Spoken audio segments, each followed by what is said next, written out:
Salam, selamat pagi saudara-saudara terkasih di dalam Yesus Kristus. Bertemu kembali dengan saya Sintu Aroni DP Siagian dalam Renungan Pagi Sabtu 24 Mei 2025. Mari saudaraku, sebelum kita melakukan aktivitas kita di sepanjang hari ini, di hari Sabtu ini, mari terlebih dahulu kita membaca dan merenungkan firman Tuhan. Mari kita persiapkan hati pikiran kita berdoa.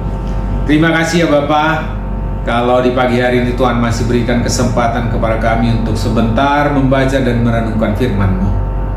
Biar Tuhan yang menolong kami, memimpin kami, Roh yang Kudus memberikan pengajaran kepada kami sehingga kami memahami maksud firman Tuhan di dalam kehidupan kami. Di dalam Yesus Kristus Tuhan dan Juru Selamat kami mengucap syukur dan berdoa. Amin. Baik saudaraku, firman Tuhan yang menjadi renungan kita di pagi hari ini terambil dari Mazmur pasal yang ke-100 ayatnya yang kedua. Mazmur 100 ayat yang kedua, demikian firman Tuhan. Beribadalah kepada Tuhan dengan sukacita, datanglah ke hadapannya dengan sorak-sorai. Nah, banyak juga orang ketika beribadah tidak dengan sungguh-sungguh. Orang datang beribadah, datang ke gereja bukan karena ada kerinduan untuk mendengarkan firman Tuhan atau memuji dan memuliakan nama Tuhan, bersekutu dengan orang sesama, tetapi ada satu unsur kebiasaan, sudah menjadi keharusan atau menjadi ritual, atau mungkin sesuatu yang terpaksa, atau mungkin karena malu sebagai orang Kristen ya harus ke gereja. Tapi saudaraku, dikatakan di sana di dalam firman Tuhan, beribadalah kepada Tuhan dengan sukacita. Jadi ada kerinduan saudaraku. Ada satu dorongan yang kuat dari dalam diri kita untuk datang beribadah pada Tuhan, untuk menaikkan pujian kita, untuk berdoa kepada Tuhan dan mendengarkan sabda firman Tuhan. Ada kerinduan yang dalam dari dalam diri kita, ya, sehingga kita mampu bersukacita dan juga mampu untuk menaikkan pujian kita dengan sorak-sorai.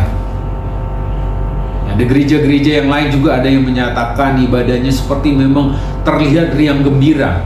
Tetapi seperti gereja kita HKBP juga melakukan ibadahnya dengan cara yang hikmat. Apapun itu, tetapi makna daripada beribadah itu adalah menaikkan pujian bagi Tuhan, berdoa, dan juga mendengarkan sabdanya. Nah, kenapa saudaraku kita harus bersukacita?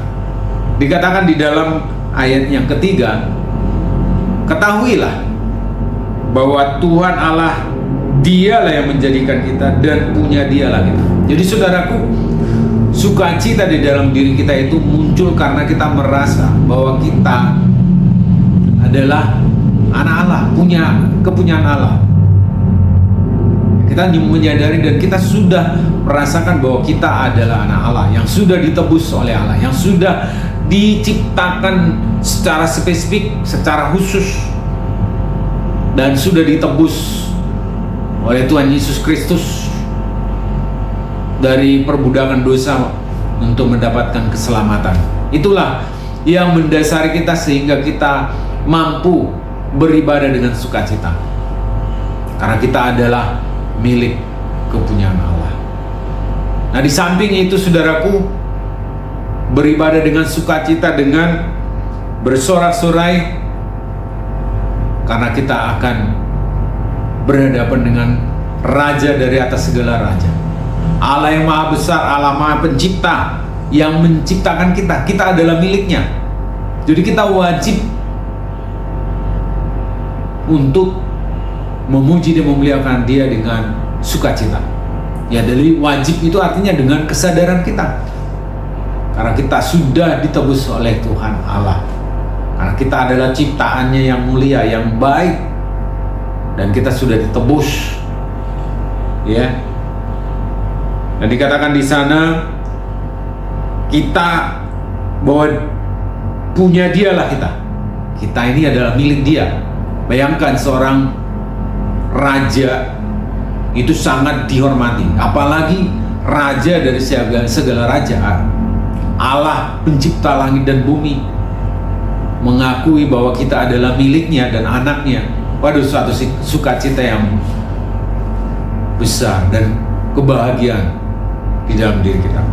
Selanjutnya dikatakan umatnya dan kawanan domba gembalanya. Jadi Allah itu bukan saja menyelamatkan kita melalui Yesus Kristus, tetapi memelihara hidup kita bagaikan seperti domba yang senantiasa disediakan rumput yang hijau, ya, dituntun oleh Sang Gembala yaitu Yesus Kristus. Itulah sukacita kita, saudaraku. Oleh karena itu, mari kita beribadah dengan sukacita, dengan gembira.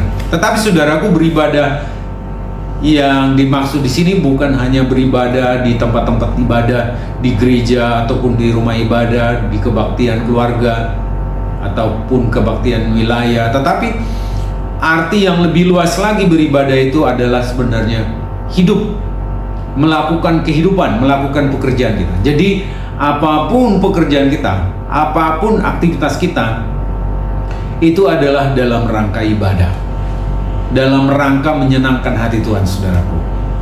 Nah, oleh karena itu jangan dibedakan ya.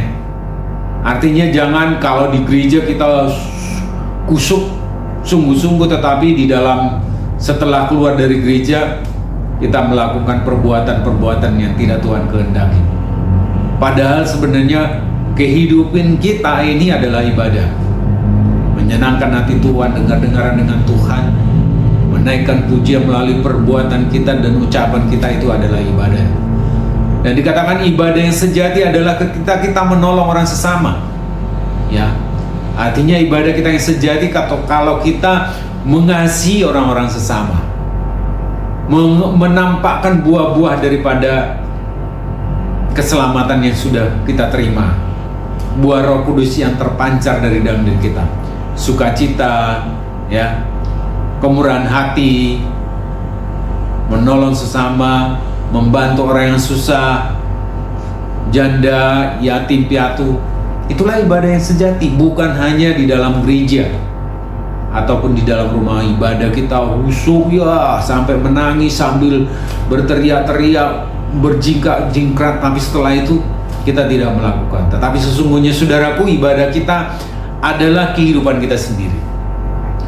Oleh karena itu saudaraku, mari kita senantiasa beribadah pada Tuhan dengan sukacita, karena kita sudah diselamatkan oleh Tuhan. Bukan supaya, tetapi karena kita sudah diselamatkan.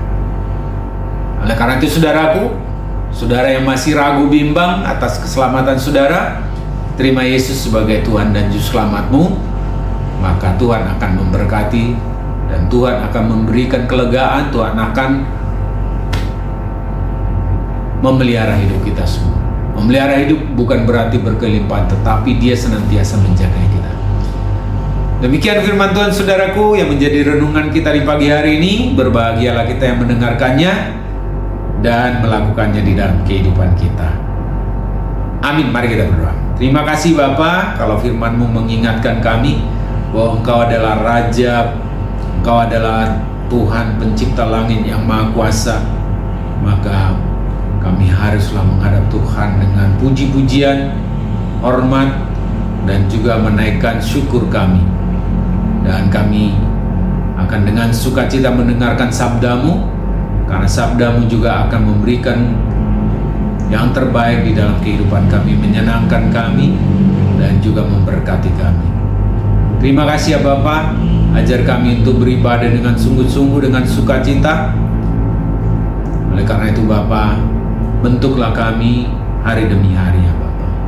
Terima kasih Bapa, saudara-saudara kami yang masih meragukan keselamatannya, Tuhan datang untuk meyakinkan mereka bahwa Tuhan Yesus Kristus sudah menyelamatkan orang-orang yang berdosa sehingga menjadi pewaris kerajaan Allah, masuk ke dalam sukacita yang besar bersama dengan Allah. Saudara-saudara kami yang sakit, biarlah Tuhan sembuhkan. Saudara-saudara kami yang ada dalam penderitaan hidup, Tuhan berikan kelegaan dan kelepasan kepada mereka. Terima kasih Bapa, ampunkan segala dosa pelanggaran kami. Di dalam Yesus Kristus Tuhan dan Juru Selamat kami mengucap syukur dan berdoa. Amin. Baik saudaraku, selamat beraktivitas. Tuhan Yesus memberkati kita semuanya. Horas.